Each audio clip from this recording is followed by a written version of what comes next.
여러분, 혹시 비트코인에 투자해보신 경험 있으신가요? 투자를 해본 적은 없어도 한 번쯤은 가상화폐, 암호화폐라는 말을 들어보셨을 텐데요.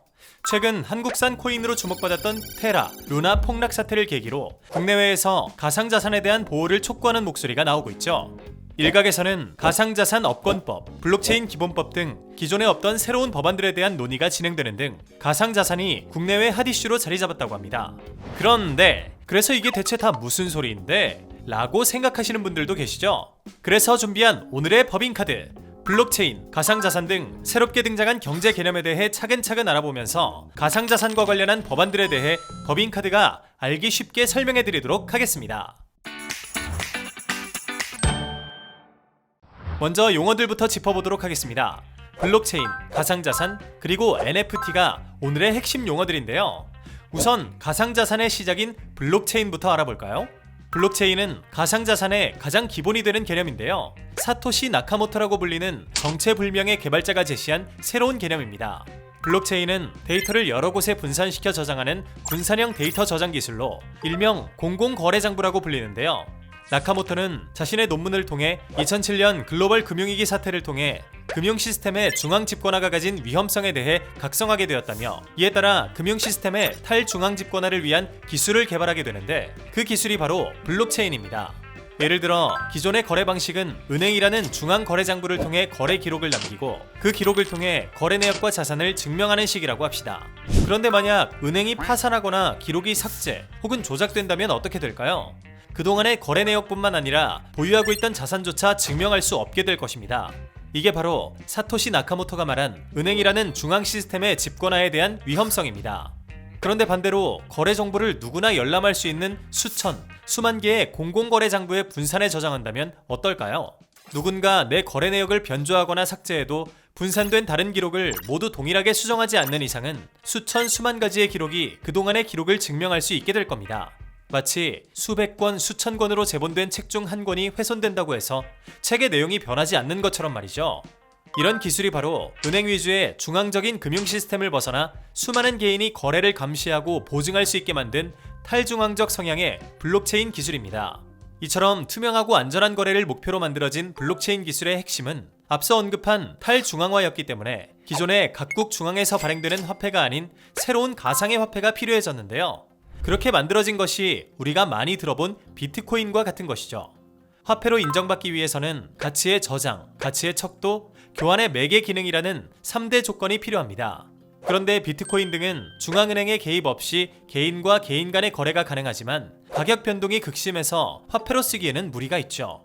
화폐의 각 기능을 충족한다고 보기 어렵습니다.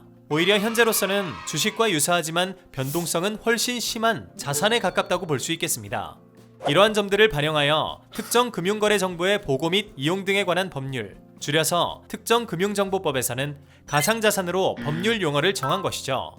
가상자산은 기존 화폐와 달리 P2P 거래, 즉 온라인상에서의 개인과 개인 간 거래 방식을 핵심으로 하는데요. 따라서 이용자끼리 직접 연결되어 거래 수수료가 발생하지 않기 때문에 송금이나 소액 결제를 할 때 유용하다는 특징이 있습니다.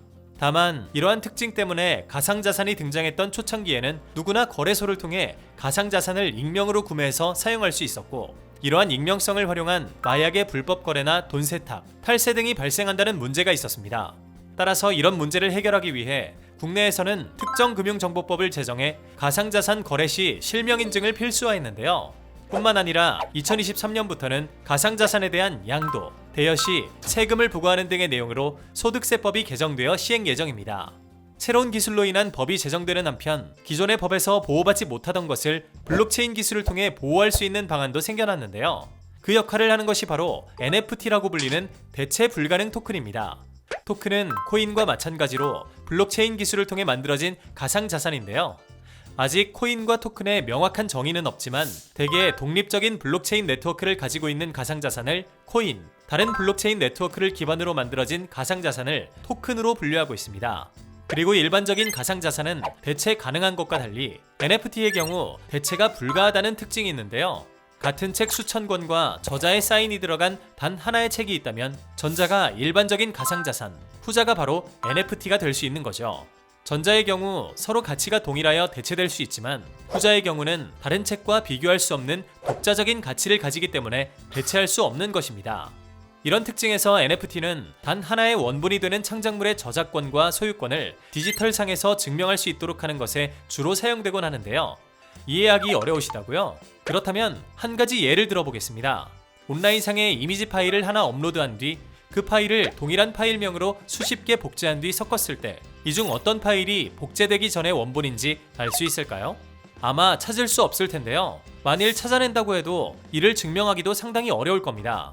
이런 식으로 누군가 업로드한 파일이 무분별하게 퍼졌을 경우 처음 파일을 업로드한 사람은 본인이 그 파일의 원작자임을 증명하는 것이 어려워지면서 디지털상에서의 저작권 및 소유권에 관한 문제가 종종 발생했는데요.